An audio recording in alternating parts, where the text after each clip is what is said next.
연약함은 예수는 그리스도로 고치시니라, 이런 제목으로 말씀을 전하고자 합니다. 제가 오늘 아침에 8시에 이렇게 쭉 걸어오는데 풍납토성 앞에서 어떤 분이 막걸리를 드시더라고요.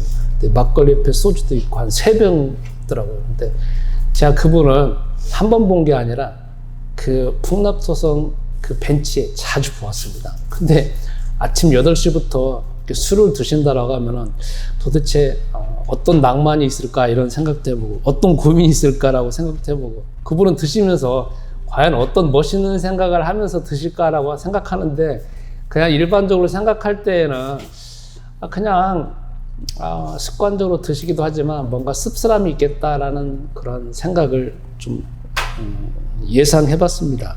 그러면서 우리 인간은 알 수도 있고 알 수도 없는 연약함에 휩싸여 있습니다.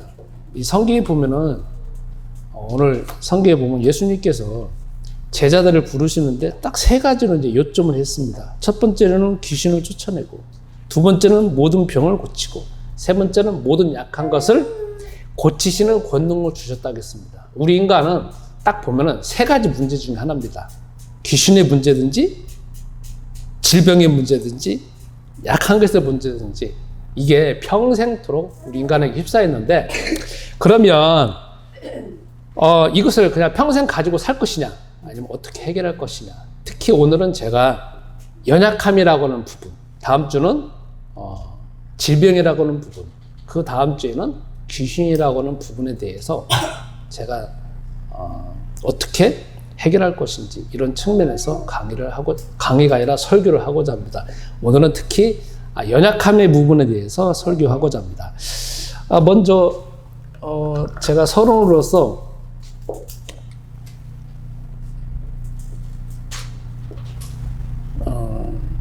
인간은 살면서 3가지 문제 중에 하나입니다. 귀신 문제든지 질병 문제든지 약한 것의 문제든지, 이게 그냥 평생 휩싸여 있는 것인데, 예수님께서는 오신 것 자체가 지금 성경에 보면 나와 있지 않습니까? 예수님이 12 제자를 부르시면서 귀신 문제, 그 다음에 병 문제, 약한 문제를 고치는 권능을 주셨다고 했습니다. 그러니까 우리 인간들이 가지고 있는 문제는 셋 중에 하나라는 겁니다. 특히 이제 제가 오늘은 가장 그 약한 것부터 해결하고자 합니다. 이걸 어떻게 해결할 것인지, 이런 부분인데, 제가 한번 예를 들어 보겠습니다. 저는 가을 되어지면 가을을 탑니다. 여러분들은 잘 모르시겠지만 가을을 타는데, 특히 9월달, 10월달 가장 도질 때가 어느 때냐면 11월달입니다. 이게 가을바람이 불면 뭔가가 이제 느낌이 옵니다. 그런데 제가 이게 40대 때 정말 심했습니다. 그리고 50대 때는 더 심했고, 그러다가 이제 60대 되어지는데 지금도 있긴 있습니다. 이렇게 딱 오면은 느낌이 옵니다. 야, 그래서 어떻게 되느냐, 쓸쓸하고 외롭고, 특히 밤에 나가고 싶어 합니다. 40대 때는 정말 많이 나갔습니다. 여러분들은 저를 잘 모를 겁니다. 근데 제가 그렇습니다. 그래서 50대 때에는 막 더 외로우면서 이 마음 있잖아요, 굉장히 허무해요. 그리고 답답하고, 제 옆에 아내가 있잖아요. 그리고 그 귀한 자녀들 있잖아요. 그런데 그게 안 느껴져요. 이 속에서 쓸쓸함이 막 밀려오고 외로움이 밀려오고 있잖아요. 이게 막 걷잡을 수가 없는 거예요. 그래서 이게 집에서 아니면 자녀로 해가지고 배우자라서 해결될 수 있는 상황이 아니라, 그래서 막 답답하고 있잖아요. 막 기도하는데도 해결이 안 돼요. 그래서 결국은 어떻게 하느냐, 몰래 바깥에 나가요. 제가 이제 목사이니까 바깥에 나가서 이상한 일은 한 적은 없어요. 이런 경우에 보통 하는 게 뭐냐면 40대, 50대 되어지면 늦바람 난다고 하잖아요. 그래서 막 외도하게 되어지고, 남자 같은 경우 외도하게 되어지고, 아니면 술이나 담배나 막 그렇게 할 수밖에 없어요. 그런데 저는 술이나 이런 부분은 그냥 신학대학 다닐 때가 철저하게 훈련받았기 때문에 하지는 않습니다. 여러분과 제가 잘 보진 않지만. 근데 어느 경우에는 몰래 하는 경우도 있지만, 이게 바깥에 나가서 공식적으로 하지는 않습니다. 이게 너무나 심했습니다. 그리고 또 제가 가지고 있는 문제 중에 약한 것 중에 하나가 뭐냐면 벼락치기라는 게 있어요. 그리고 미루는 게 있습니다. 저는 공과금 제대로 내본 적이 없어요. 여러분들은 공과금 오면은 이자 생각하고 그러잖아요. 저는 공과금 제대로 내본 적이 없어요. 왜? 공과금 딱 나오면 날짜가 있잖아요. 그러면 저거 끝날 때 마지막 날에 내지 이런 생각을 합니다. 그리고 계속 미뤄놓습니다. 그러다가 끝날 되어지면 기억이 안 나요.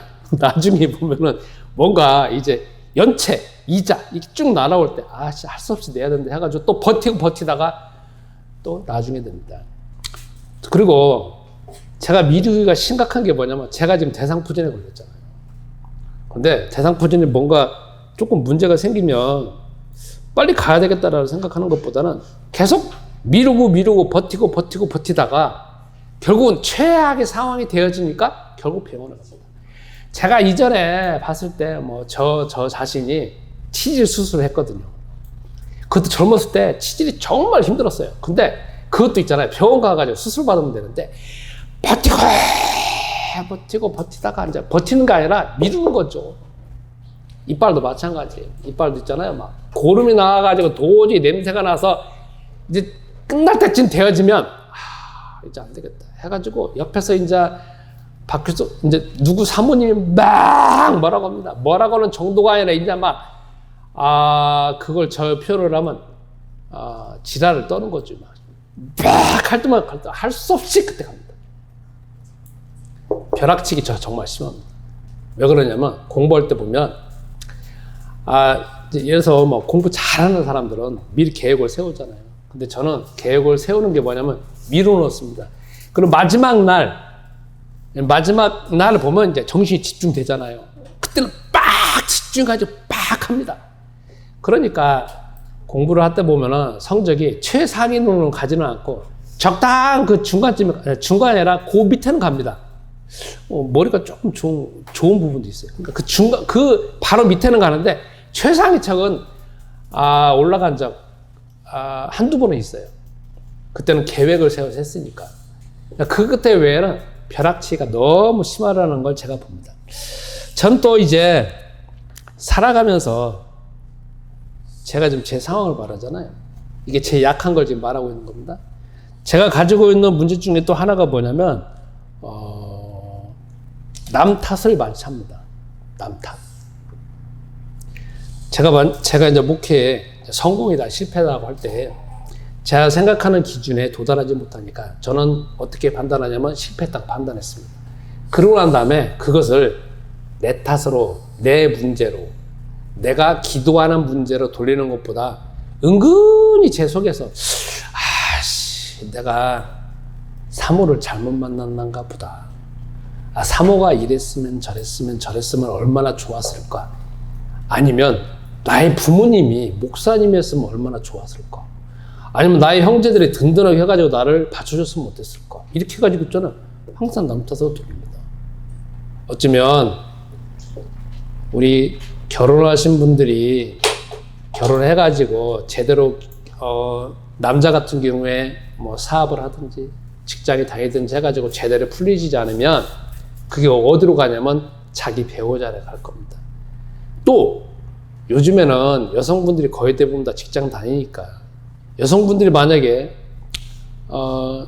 직장에 다니거나 회사에 사업을 할 때 제대로 되지 않으면 항상 이 눈이 본인의 능력이다라는 문제보다는 내 배우자가 저런 배우자가 아니라 다른 배우자였으면, 우리 배우자의 집안이 조금 속된 말로 빵빵했으면, 아니면 그런 게 해가지고 이게 속에서 은근히 그런 마음이 가져지면서 그게 쌓여서 계속 그 탓으로 돌리게 됩니다. 그래서 결국은 어떻게 되느냐? 이혼하게 되어집니다. 저는 저희 자녀가 운동선수가 2명이었습니다. 그리고 또 1명은 또 다른 사람이었습니다. 그러니까 3명이 항상 초등학교 때부터 경쟁사에 내몰렸습니다. 공부라고 하면은 이게 이제 성적이 쭉 이제 나중에 드러나는 거지만 운동가 아니면 예체능은 바로 드러나잖아요. 그러니까 만약에 2등이나 3등을 갔다.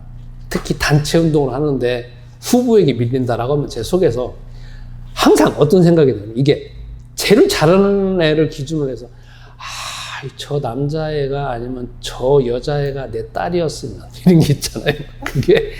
이게 은근히 있습니다. 은근히 있는데 근데 그러면서 내 자녀를 보는 겁니다. 쟤는 왜 저랬을까라고 하면서 이게 소근소근 하면서 계속 솟아나기 시작합니다.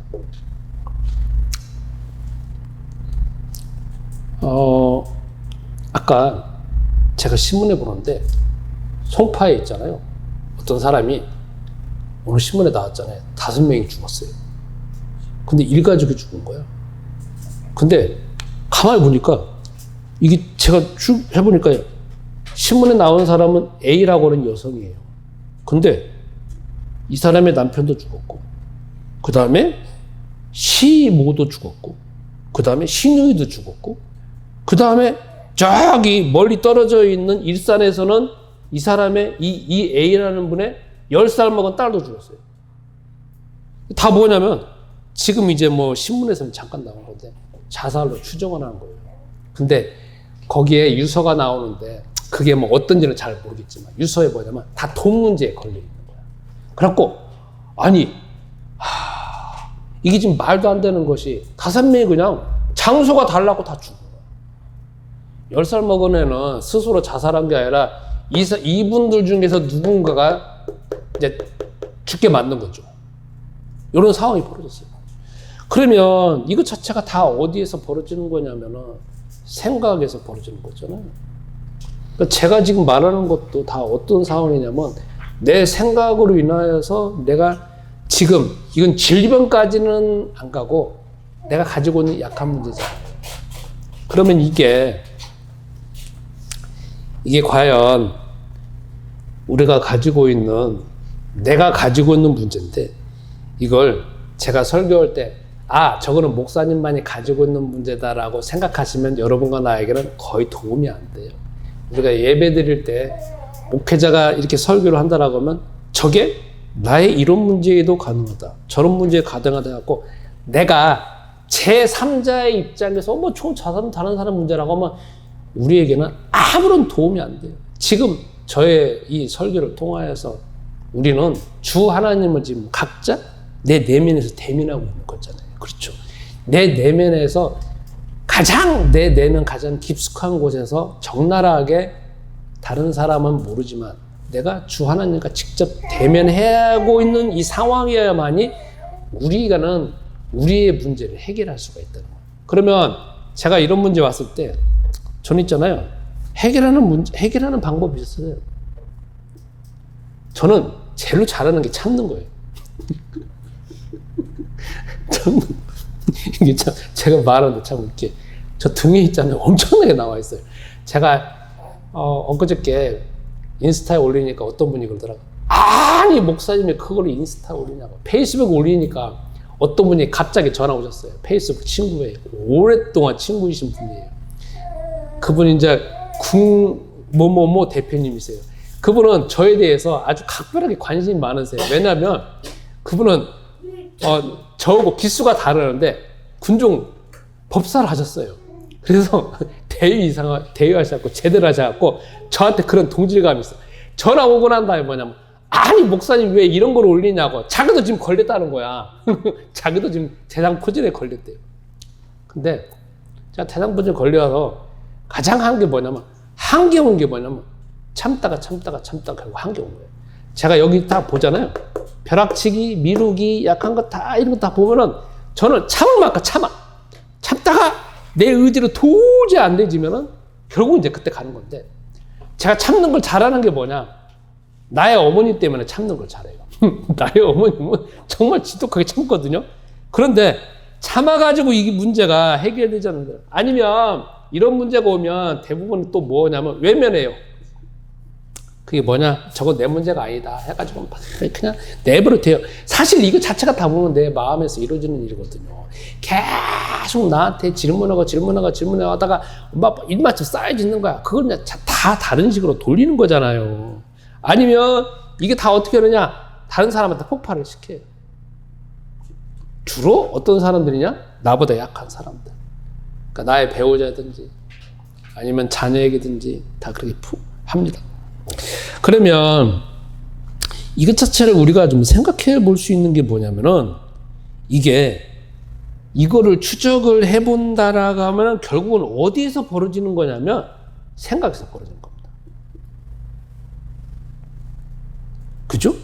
근데 우리가 지금 여태까지 교회에서나 신앙적으로나 외부에서나 수많은 행사가 있을 때 이게 사람이 이런 문제가 다 수도 없이 많은데도 불구하고 다 어떻게 해결하냐면 외부에서 어떤 좋은 환경 아니면 기분 좋은 환경, 특히 가을 같은 경우에는 다 여행으로 해가지고 이런 것 자체가 그냥 좀 희미하게 만들든지 관심을 다른 식으로 돌려가지고 만들어가지고 이런 문제가 해결됐다라고 착각하게 만듭니다.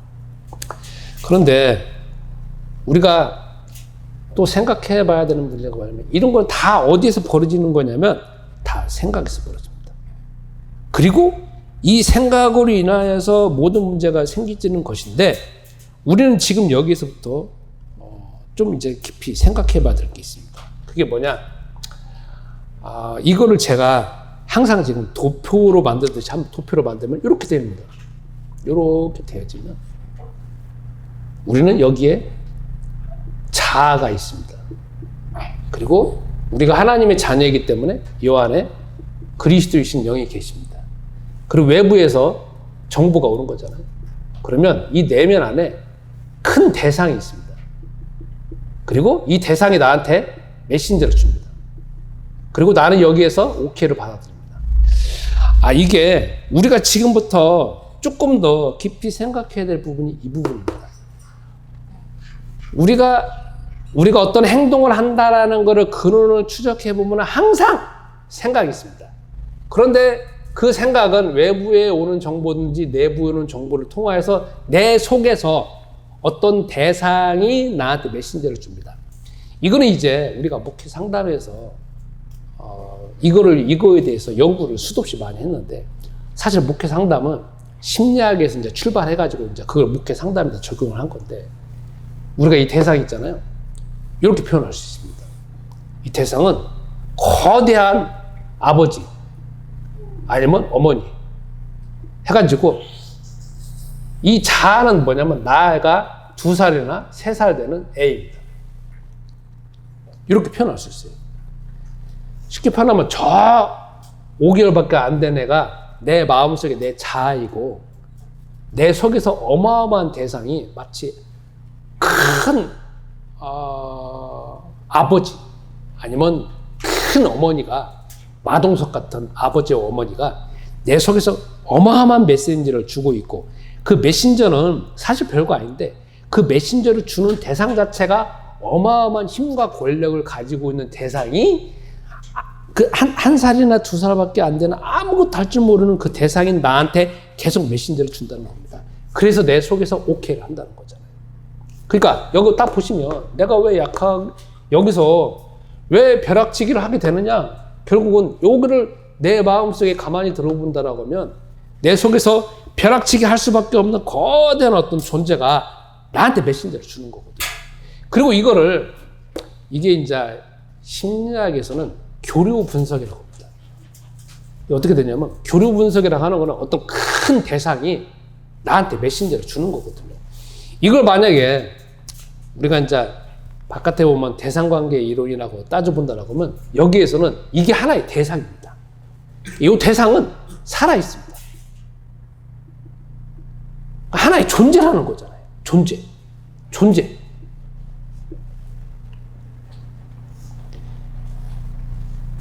그리고 이 존재는 내 속에서 영으로 있어가지고 하나의 어떤 딱 특정하게 해가지고 어떤 모양이나 형태나 특성이나 냄새를 파악할 수가 있습니다. 이 대상이 우리 속에서 이미 자리 잡고 있다는 겁니다. 그리고 이 대상은 뭘 주느냐? 계속 끊임없는 메신저를 준다는 겁니다.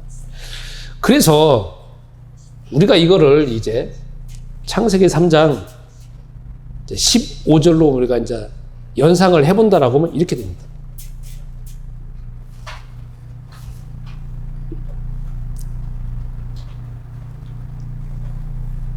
이렇게 보면은 하와 있잖아요. 그 다음에 여기 뱀이 있습니다. 창세기 3장 15절. 그럼 이 뱀이 계속 하와한테 질문하는 겁니다. 야, 너 하나님이 저 선악과 먹지 말라고 했느냐? 그러니까 뱀, 하나님 먹지 말라고 했어. 그런데, 야, 진짜, 이제, 여기에서는 성서에서는 공식적으로 몇 개만 단어가 등장하거든요. 그런데 이 속에서 끊임없는 대화가 이루어지는 겁니다. 계속. 마음 속에서. 그러니까 뱀이 먹지 말라고 하냐? 그러니까 하와의 마음 속에서, 먹지 말라고 했지. 그러니까 야, 저거 먹으면 맛있어. 그러니까, 진짜 맛있냐? 그러면, 야, 저거 있잖아. 하나님이 왜 그러냐면, 하나님과 같이 되니까 먹지 말라고 했어. 아, 그런 거야? 아, 정말 그러는 거야? 하면서 속에서 이 눈에 보이지 않는 그 찰나의 순간, 0.001초의 그 순간순간 해가지고 계속 뭐가 되어지냐면 이 대화가 되어집니다. 끊임없는. 이걸 이제 파악하는 것이 이제 교류 분석이라는 측면에서 파악을 합니다. 교류 분석이라는 걸 끊임없이 대화를 하고 있다는 거거든요. 그러니까 이 속에서 끊임없이 대화를 하고 있는데 그래가지고 하와가 결국은 행동을 하지 않습니까? 그러면 이걸 어디에다 적용할 수 있냐면은 여기에다 똑같이 적용할 수 있다는 거죠.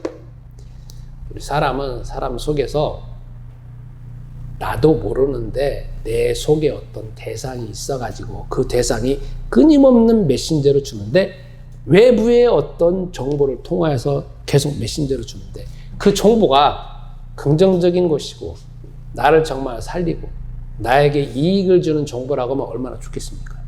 그런데 아까 말한 것처럼 저는 왜 이런 약한 것이 문제가 될까요?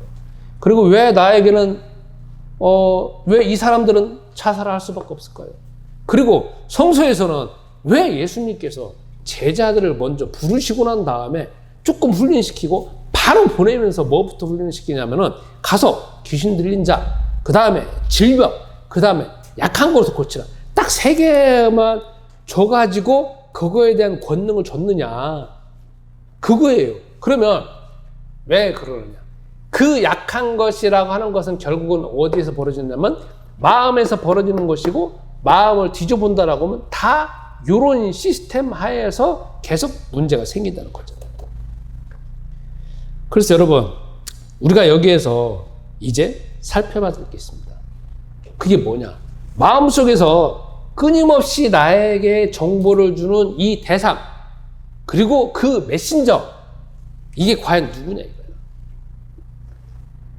물론 2주 후에 이제 다음 주는 질병에 대해서 그 다음 주는 귀신에 대해서 얘기를 하겠지만 제가 미리 일반적으로 조금을 말한다라고 하면 이 대상은 어디에 나와 있냐면 창세기 3장 15절에 원수라고 나와 있습니다. 이게 참 중요합니다. 자, 여호와 하나님께서 뱀을 통하여서 하와가 완전히 멸망당했을 때에 가장 먼저 주시는 언약이 뭐냐면 창세기 3장 14절과 15절입니다. 15절은 누구에게 주는 거냐면 원수에게 주는 거지만 뱀에게 주는 거지만 그걸 누가 듣고 있느냐? 하와가 듣고 있습니다. 그때에 하와하고 뱀하고 하와하고 마귀하고는 친구였거든요. 그런데 그때부터 주 하나님께서 내가 너하고 이제 원수가 되게 한다. 갈라놓는 거예요. 갈라놓는 이유가 뭐냐면 인간을 살리기 위해서. 왜? 그 원수인 사단과 마귀와 뱀하고 계속 친구가 되어준다면 완전히 멸망 가운데 살아갈 수밖에 없잖아요. 그러니까 그리고 이미 멸망을 당했잖아. 그러니까 그 상황에서 이 하와와 하와의 후손들을 살리기 위하여서 여호와 하나님이 원수로 만들어놨단 말이야. 따로 떨어뜨려놨어. 분리를 시켜놨어. 그래야만이 여자와 여자의 후손이 유지가 되어지고 하나님의 형상을 회복하잖아요. 그러니까 여기에서 이제 원수가 되게 하는 건데 그러면 원수가 된다라는 건 뭐냐? 원수가 된다라고 하면 항상 상대편이 있는 거잖아요. 뱀. 뱀은 결국 뭘 말하느냐? 사단을 말하는 것이고 마귀를 말하는 거잖아요. 그러니까 뱀과 사단과 마귀는 이제 인간과 원수가 되어져가지고 크게는 인간과 원수가 되어지고 두 번째로는 여자의 후손인 메시아의 언약을 붙잡고 있는 하나님의 자녀들과 원수가 되어져가지고 그 다음부터는 여기는 원수로서 끝나는 게 아니잖아요. 계속 그 다음부터는 전략을 세우는 거 아니겠습니까? 그 전략이 뭐냐면 오늘 마태복음 10장 1절처럼 귀신이 직접적으로 사람에게 공격하든지, 다 대상이 사람이니까. 두 번째로는 질병에 걸리게 하든지, 세 번째로는 모든 약한 것에 그냥 휩싸여가지고 하나님의 형상이 회복되지 못하고 결국은 살아가면서 그냥 온갖 우환질고 당하고 결국은 육체가 멸망당하고 죽고 난 다음에 후손도 망가뜨리게 되어지고 죽고 난 다음에 여호와 하나님의 영원한 심판을 받도록 하도록 하는 그 존재가 이 사단이라는 거죠. 그게 지금 어디 있느냐? 여러분과 내 마음속에 들어와져 있다는 거죠. 두 번째, 이 사단은 뭐 하느냐? 자, 여기에서는 창세기 3장 15절은 그냥 사단이라고 나와 있지 않습니다. 그런데 계시록에 12장 9절에 폭로를 하잖아요. 끝에 가서 폭로를 해요. 이게 누구냐? 옓벨, 곧 사단이라고 하기도 하고 마귀라고 한다는 거예요. 그러니까 우리는 성서에서 이 원수가 사단이고 마귀라는 것들을 분명히 알아야 됩니다. 세 번째로는 이 창세기 3장 14절, 이 사단과 마귀는 뭘 먹고 사느냐, 그리고 어디에 존재하느냐, 그리고 어디에 위치하느냐, 그거는 창세기 3장 15절에 흙을 먹고 산다고 했습니다. 흙. 이건 뭐냐면 인간의 육체, 인간의 육체를 장악한다는 것이고, 인간의 육체를 장악해서 결국은 자기의 의도대로 살아가도록 만들도록 하는 것이 바로 이들의 전략이고, 그 다음에 요한복음 10장 10절, 이들이 쓰는 전략은 뭐냐? 이들은 와서 인간이든지 하나님의 자녀든지 도적질하고 죽이고 멸망시키는 것이 이들의 일이고, 그 다음에 베드로전서 5장 8절에 보면 이들은 우는 사자같이 두루 다니면서 삼킬 자를 찾는다는 겁니다. 그러니까 이게 뭐냐면 두루 다니면서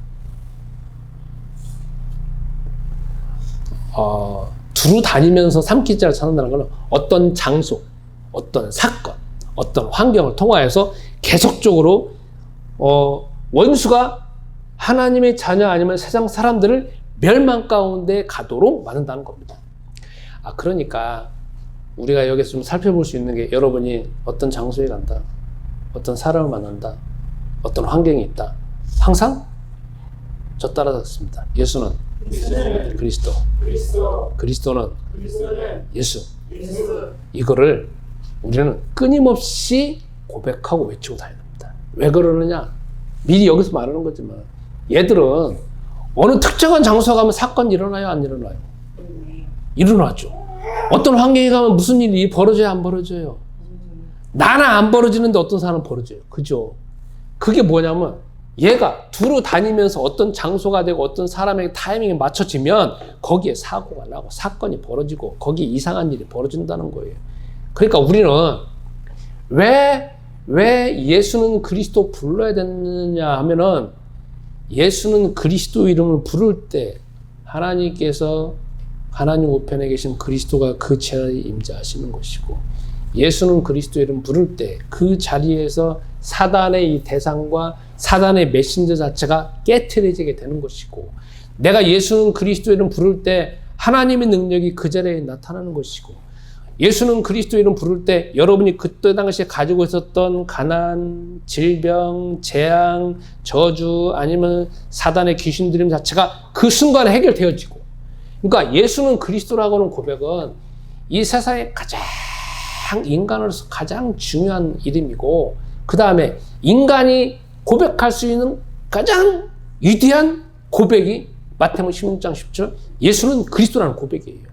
그리고 예수는 그리스도라는 고백은 창세기 3장 15절에 여호와 하나님이 주신 가장 핵심적이고 가장 단순하고 가장 근원적이고 가장 보편적이고 가장 원초적인 하나의 딱 그 말밖에 없다는 거야.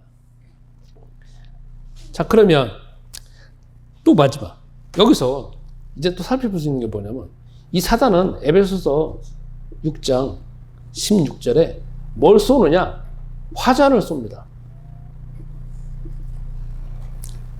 화전을 쏜다는 게 뭐냐면 불화살이야. 불로 되는 화살. 여러분 어떤 사람하고 이런 사람하고 막 대화를 합니다. 그런데 갑자기 마음이 어떤 사람의 말을 듣고 마음이 뜨거워지는 경험이 있습니까? 없습니까? 있잖아요. 갑자기 뜨거워지죠.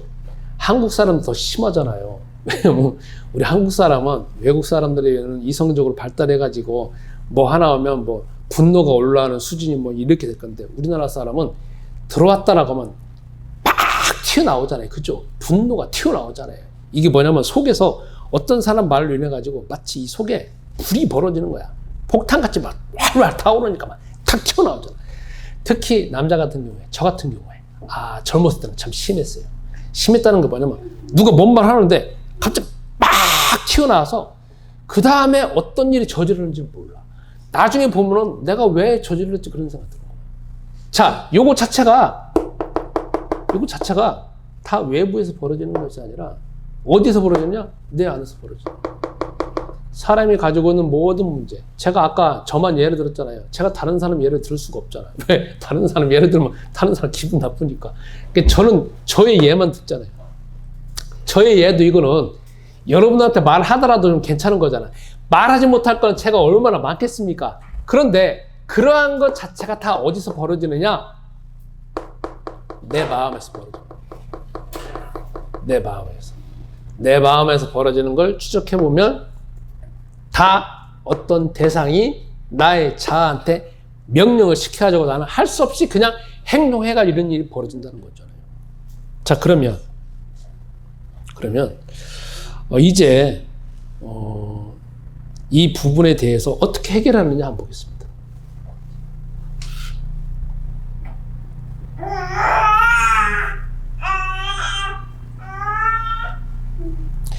자, 오늘 본문 보겠습니다. 본문에 사람들이 가지고 있는 문제, 아까 말한 것처럼 귀신, 그렇지 않으면 질병, 그렇지 않으면 모든 약한 것인데, 모든 약한 것은 어떻게 보면 가장 귀신과 질병에 비해서 어떻게 보면 농도나 깊이가 약하지만 그러나 사람에 다 장악되고 있습니다. 우리도 모르는 가운데에서 아니면 우리가 스스로 알고 있는 이건 정말 중독이다라고 생각하는 것들이 다 각자가 다 가지고 있습니다. 대통령도 가지고 있고 가난한 사람도 가지고 있고 뭐 아니면 내가 뭐 부자인 사람도 가지고 있고 가난한 사람도 가지고 다 다르게 가지고 있습니다. 심지어는 어린아이도 가지고 있고 노인분은 얼마나 많이 가지고 있겠습니까? 저 같은 경우에는 인생에 뭐 60년 살았으니까 또 얼마나 많이 가지고 있겠냐. 그러면 이런 거에 대해서 예수님께서 우리는 뭐라고 말씀하시냐면 예수님이 본문에 보면 뭐라고 나왔냐. 예수님께서 귀신과 질병과 모든 약한 것들을 고치는 권능을 주시더라.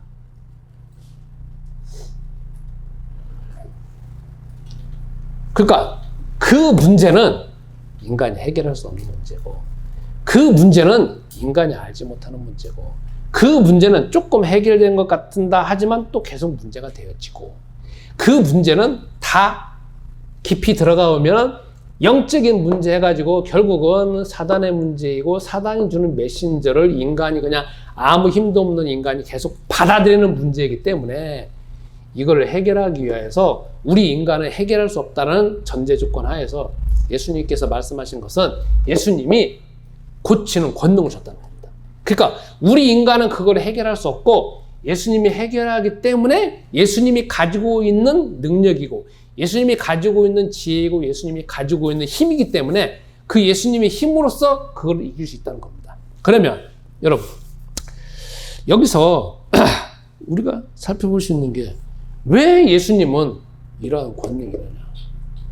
예수님은 누구시라고? 바로 그리스도이시기 때문에. 저 따라서 예수님은 그리스도시다. 그리스도는 예수님이다.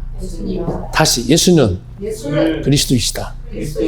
그리스도는 예수님이시다. 이게 정말 중요한 게 뭐냐면 성서에서는 다시 창세기 3장 15절에 여호와 하나님께서 주신 해답이 있습니다. 인간이 싹 다 멸망당했습니다.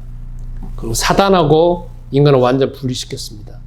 그리고 난 다음에 사단에게 주는 메시지가 창세기 3장 15절입니다. 내가 너로 여자와 원수가 되게 하겠다 하는 거는 하와한테 하는 말이 아니고 아담한테 하는 말 아닙니다. 뱀한테 하는 말이고 사단한테 하는 말입니다. 내가 너와 원수가 되게 하겠다. 그렇게 하면서 거기에 뭐라고 하죠? 또 뱀한테 하는 말이 뭐냐면 사단한테 너의 머리를 깨트릴 수 있는 게 여자의 후손이라고 말합니다. 그거는 누가 듣고 있느냐? 아담과 하와가 듣고 있거든요. 아담과 하와한테 직접적으로 주는 말이 아니에요. 그건 누구한테 주냐? 사단한테 주는 말이에요. 그러면 거기에서 그 다음부터 역사가 바뀌어지는 게 뭐냐면 여호와 하나님의 약속대로 약속을 이제 바뀌어지는 게 사단이 가장 두려워하는 게 그리스도라는 메시지고. 왜? 지가 두려워서 들어온 게 아니라 여호와 하나님이 그렇게 정해놓으셨기 때문에. 정해놓으셨기 때문에. 그 다음에 그걸 누구 듣고 있느냐? 하와가 듣고 있고 아담이 듣고 있습니다. 아담과 하와가 사단의 문제고 사단의 머리를 깨트릴 수 있는 문제고 모든 인간이 가지고 있는 약한 거, 귀신 들린 거, 병든 문제를 해결할 수 있는 이름은 그리스도밖에 없다라는 것 자체를 얼마나 깊이 있게 가지고 있느냐에 따라서 인생의 결과가 달라지는 거지만 인간은 그걸 깊이 있게 아느냐 모르냐는 건 인간의 문제지만 사단은 분명히 알고 있습니다.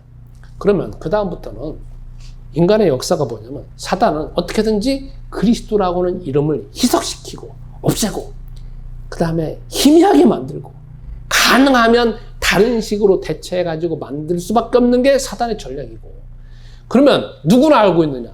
사단을 알고 있습니다. 그리스도라고는 이름이 얼마나 무섭고 자기를 깨트리는 이름인가 알고 있는데 아이러니하게 하나님의 자녀들 그리고 인간은 그걸 모른다는 거죠. 그게 아이러니죠. 만약 인간이 확실해 간다라고 하면 사단은 접근을 못할 텐데 접근을 못 갈 텐데 그러니까 우리가 예수는 그리스도 그 이름 부를 때 우리는 부르는 거지만 그게 여호와 하나님이 이미 약속한 이름이고 여호와 하나님이 정해놓으신 언약이고 절대 불변의 법칙이기 때문에 우리는 그 이름을 믿든 안 믿든 불러야 되는 것이고 우리는 어느 정도 믿느냐에 따라서 다르겠지만 사단은 그 이름을 통하여서 그 순간 아니면 그 어떤 그 순간의 그 능력은 그리고 그 순간의 힘은 자체가 다 깨질 수밖에 없다는 거예요. 자, 그러면 그래서 우리에게 가장 중요한 이름이 이 이름이고요. 이거는 이렇게 표현할 수 있습니다. 자, 창세기 3장 15절 일이 나오게 된 이유가 뭐냐면 인간이 창세기 3장 1절부터 6절에 문제가 생겼잖아요. 그래서 여호와 하나님 주신 이름이 창세기 3장 15절이잖아요. 그러면 이거를 앞으로 계속 유추해 볼 수 있는 게 뭐냐면 인간이 가지고 있는 수백만 가지의 문제, 5만 가지의 문제, 내가 가지고 있는 다양한 문제, 이런저런 문제, 그리고 내가 해결할 수 없는 문제, 아니면 내가 전혀 깨닫지 못하는 문제, 아니면 내가 꼭 도전해서 해결해야 될 문제, 아니면 내가 지금 여기는 문제만 나오잖아요. 근데 우리가 전도를 모른다. 우리가 지금 또 300제자를 세워야 되잖아요. 이거는 목표잖아. 우리가 해줘야 될 목표. 그리고 우리가 또 사실 모르는 게 전도에 대해서는 또 얼마나 몰라요. 그죠? 나는 지금 약한 거, 귀신 들린 거, 병든 거는 내가 지금 당면한 문제야. 그러나 이것만 해결되어져 가지고 인생 끝날 건 아니잖아. 그죠? 만약에 그게 해결되어지면 현장에 300명의 제자 세우는 것은 하나님의 계획이니까 내가 한 번도 생각해 본 적 없는 전도, 한 번도 생각해 본 적 없는 다른 사람을 위해서 기도하는 거, 한 번도 생각해 본 적 없는 현장의 전도제자를 세우는 것은 내가 꼭 해야 되는 일이거든요, 그거는. 근데 그것도 내가 가지고 있는 문제란 말이에요. 근데 그 문제를 해결할 수 있는 이름이 창세기 3장 15절인 거예요. 누구 이름 부르면? 예수는 그리스도. 이름 부를 때 그 문제에 해결될 수 있는 모든 길이 열린다는 거예요. 그러면 이제 이게 최초의 인간이 가지고 있는 문제지만 그 이후로는 여기에 한 가지가 더 추가가 됐습니다. 그게 뭐냐? 그게 저번 주에 말씀드렸다시피 여기 하나가 추가가 됩니다. 이게 창세기 3장 15절. 그래서 이렇게 되어져 갖고 이렇게 되어집니다. 무슨 말이냐?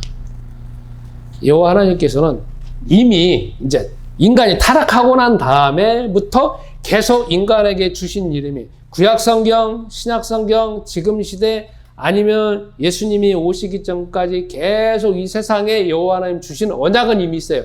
창세기 3장 15절. 이게 뭐냐? 그리스도. 지금 뭐냐면 예수는 그리스도라고 하는 언약을 이미 줬어요. 그리고 예수는 그리스도라고 하는 그 언약을 붙잡으면 어떤 식의 복이 임할 것이고, 그리고 그 이름을 부르지 않을 때는 어떤 식의 저주가 임할 것이라는 것 자체가 이미 세상에 하나님께서 여호와 하나님 주셨어. 자, 조금 더 창세기 3장 15절을 구체적으로 본다라고 하면 여러분이 레위기 26장, 신명기 28장에 나와요. 이게 뭐냐? 여호와 하나님이 이스라엘 백성들을 가나안 땅에 보내기 전에 시내산에서 말씀을 주셨어. 자, 이제 내가 했던 언약을 그대로 지키면 요러요러한 복이 될 것이다. 너희가 만약에 한 명만 가더라도 100명, 10명을 죽일 것이고, 너희들이 100명 가면 10,000명을 죽일 거다. 그리고 너희들이 들어가나 나가나 아니면 밥 먹거나 먹거나 다 여호와 하나님이 복을 줄 것이고, 너희가 심지도 않은 땅을 얻을 것이고, 심지도 않았는데 곡식을 얻을 것이다.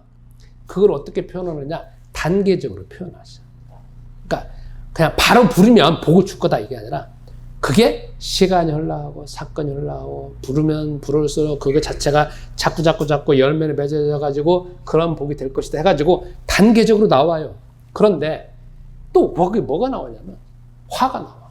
너가 만약에 여호와 하나님이랑 부르지 않는다, 너희가 만약에 이런 식으로 해가지고 자꾸 사단이 장악된다고 하면, 너희가 이런 식으로 해가지고 자꾸 우상이 네 마음속에 들어온다라고 하면, 요렇게 해서 저주가 할 것이고, 요렇게 저주가 할 것이고, 저주가 할 것이고, 그 저주도 있잖아요. 단계적으로 나와.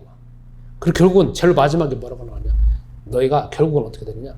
망해가지고 너희들이 알지 못하는 나라에 끌려가가지고 완전 종살을 할 것이고, 그 다음에 너희 자녀들의 시체, 너희 자녀들이 살아있는데 그거를 그냥 고기같이 뜯어먹을 것이다. 그런데 그렇게 최악의 상황에서도 여호와 하나님의 이름을 또 부른다라고 하면, 예수는 그리스도 이름 부르면 다시 돌아갈 것이다 해가지고 이미 세상 사람들에게, 우리에게, 세상 사람뿐만 아니라 우리에게 어떻게 하면 복이 되고 어떻게 하면 저주가 되어진가 이미 창세기 3장 15절 이미 주셨다. 그런데 이걸 줬는데 우리가 지금 살면서 보면은 세상에 5만 가지 문제가 생기잖아요. 그죠? 5만 가지 문제가 아니잖아. 수천만 가지 문제가 생기잖아. 그러면 그 문제는 항상 뭐가 나오냐? 사단이 나오고. 항상 문제가 나와. 그 시초가 어디냐? 마음에서 벌어지는 일이에요. 그래서 그거를 깨트릴 수 있는 일이 뭐야? 다시 창세기 3장 15절이 그 다음에 마태복음 16장 16절이라고. 그래서 해결되어진다는 거죠. 그래서 여러분,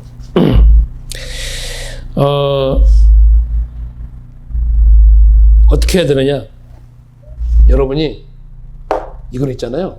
예수는 그리스도라고 하는 이름이 우리가 하나님의 자녀인 사람만 부르는 게 아니라 세상 사람도 불러야 돼요. 그 사람이 예수님을 그리스도 알지 못하던. 왜? 사람들이 가지고 있는 재앙 있잖아요. 사람들이 가지고 있는 저주 있잖아요. 이거는 누구 이름 불러야 되냐면 예수는 그리스도라고 하는 이름을 불러야만이 이 문제가 해결될 수 있다는 거예요. 그러면 이제 여기에서 마지막으로 한번 살펴보겠습니다. 뭘 살펴보느냐? 자, 이제 제가 한번 이쪽으로 넘어왔습니다. 자, 이쪽으로 넘어왔어요. 제가 제일 처음에 이런 문제를 얘기했잖아요. 그럼 이런 문제 지금도 해결 안 되느냐 이거잖아요. 이걸 만약에 여기서 끝난다라고 하면 여러분이 저 볼 때, 아휴, 저 목사님 계속 바람 불면 살랑살랑 넘어가는 목사님이고 벼락치고 맨날 미주만 하는 목사님 아닌가 할 수 있잖아요. 안 그렇겠습니까? 이제 여러분의 오해를 풀어드려야 되나. 자, 제가 10월달만 되어지면 9월달만 되면 살랑살랑 한다고 했잖아요. 지금 하느냐? 지금 좀 느껴봤으면 좋겠어. 느껴보긴 해.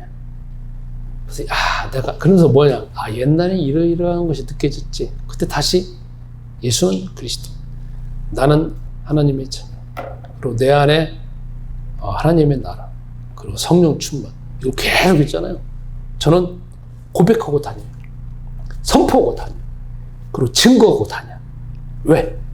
그 어느 순간에 24시간 할 거야. 왜? 저는 그게 습관이 되어 있어요. 습관이 된 거는 옛날에 제가 그랬잖아요. 23살 때, 24살 때 군대 가기 전까지 훈련을 받았고, 그 다음에 군대 가 이후에도 계속 훈련을 받았어. 다만 그때는 성령이 충만하게 임재해 주셔서 성령 충만이 뭔지도 모르지만 계속 그 주 안에서 예수님과 동행하는 것 자체가 습관화되어 있으니까 그 부분은. 그러니까 계속 쟤는 외치는 게 아니라 선포하고 내가 속에서 내가 고백하고 다녀. 그러니까 지금 이제 9월달 보면서 조금 늦게 봤으면 하는데 조금 한 0.1%는 늦게 봐. 그런데 그 이상 내 마음에 장악하지는 않아. 왜?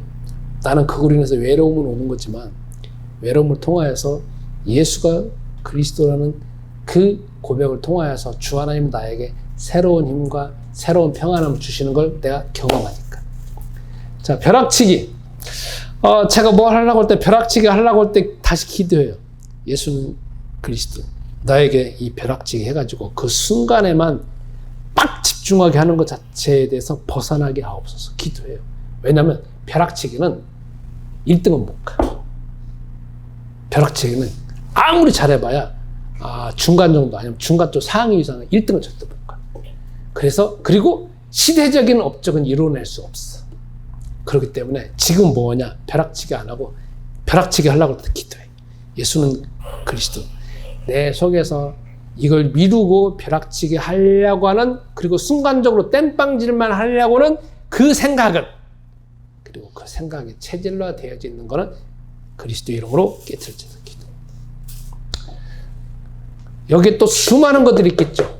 그러면 그것도 기도합니다. 다시 기도합니다. 제가 마지막 대상포진 오게 했던 이 미루는 거 있잖아요. 이 미루는 거. 내 몸에 대해서 미루는 것도 있잖아요. 이제부터 기도해요. 어느 부분은 기도하고 어느 부분은 기도하지 않지만 기도해. 그래서 이제 여러분들이 어떻게 되느냐? 제일 중요한 게 있어요. 이게 뭐냐면 제일 중요한 로마서 16장 25절에 사도 바울이 마지막 로마에 있는 편지를 쓰면서 마무리하는 게 있어요. 그게 뭐냐면 나의 복음을 어떻게 해야 된다 하고 나의 복음이라는 단어가 등장해요. 여기에 나의 복음. 이게 무슨 말이냐? 복음은 복음이라고 하는 거는 하나님이 사람을 살리기 위해서 예수가 그리스도라는 분을 보내신 거잖아요. 근데 여기서 표현하는 게 뭐냐면 나의 복음이라는 거야. 이게 뭔 말이냐? 바울이 복음 자체를 자기 안에 경험해가지고 내면화되어져 와서 증거가 나타나서 자기 속에 있잖아요. 자기의 복음이 된 거야. 쉽게 표현한다라고 하면 축구를 비교하면 축구 선수가 예전에 축구할 때는 막 이렇게 했는데 이제는 자기 몸에 모든 것이 사상화되어져 가지고 자동으로 그냥 축구하면 그냥 나온다는 거예요. 본능적으로 나오는 게 아니라 연습을 통해서 본능이 되어진 거지. 그러니까 지금 우리는 이런 것 자체가 내가 가지고 있는 약한 것을 그대로 가지고 있어 가지고는 내가 죽을 때까지 고생이잖아요.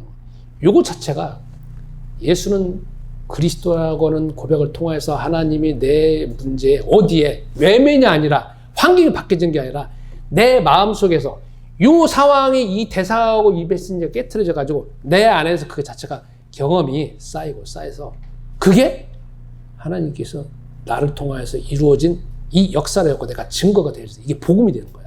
그러면 이 복음이 여기서 끝나는 게 아니야. 이 복음은 그 문제에 가지고 있는 사람의 하나의 산 증거로 드러나가지고 그걸 통하여서 내가 300명의 제자를 찾을 수 있고 300명의 제자를 세계화할 수 있는 하나의 루트가 되어진다는 거죠. 그리고 지금 우리는 뭐가 필요하냐면 복음을 들었다는 것이 중요한 게 아니고 복음을 지금 여러분과 나에게 선포하는 거니까 듣는 거잖아요. 이걸 내 거로 만들어. 내 거로. 그래서 무슨 상황이 벌어지고 어떤 상황이든 그걸 내가 내면화해가지고 단순히 지식이 아니라 나의 산 지식이 되어지고 산 경험이 되어서 그것이 되어지면은 내 얼굴이 드러나는 것이고 내 마음이 드러나는 것이고 내 관계가 다 표시가 되는 거 아니겠습니까? 그래서 이번 한 주간 나는 뭘 해야 되느냐? 나의 복음을 세워라. 나의 복음. 약한 것들을 자꾸 예수는 그리스도라는 고백을 통해서 하나님이 그 문제에 역사하셔갖고 치유되어지고 메신저가 되어지고 사사화가 되어지고 24시간 그게 충만한 상태가 되어져갖고 견고하게 딱 갖춰진다라고 하면 그 문제는 그냥 해결된 거에서 끝나는 것이 아니라 증거가 되는 거잖아요. 이거 자체가 나의 복음이 자꾸 디테일하게 쌓이고 분리별로 쌓여서 우리는 그걸 통해서 내 내면이 든든해져야 된다는 거죠. 자, 여러분. 제가 아까 예배를 드리러 딱 오는데 어떤 한 가족이 등산복을 큰 입고서 쭉 세미에 가더라고.